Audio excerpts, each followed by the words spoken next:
we're being indoctrinated to behave, you know, like ants fighting for the breadcrumbs, I mean, that fall from the table. And so, yes, African Americans are usually pitted, you know, against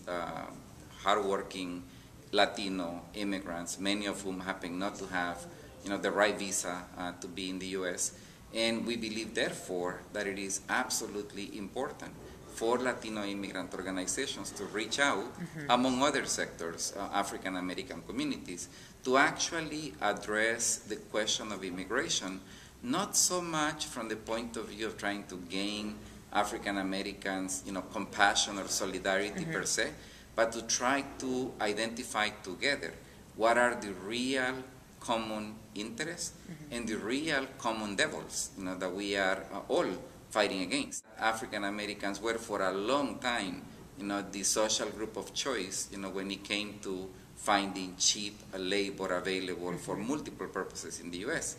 In the last couple of decades, I think that there is no question about the fact that particularly Latin American immigrants, Mexicans if you want, have also become an additional group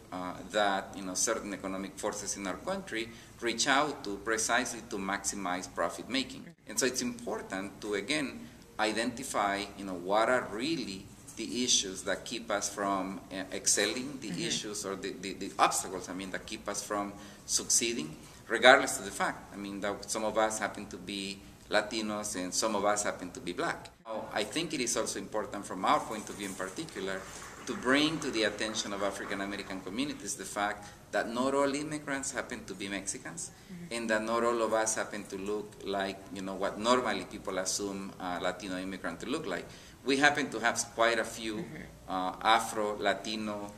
immigrant groups, you know, in the Alliance, and they are absolutely important in terms of pointing out the fact that you can be Latino, you can be black, and you will still be oppressed. And so it's important to build common ground based on also the fact that there is commonality when it comes to race and class.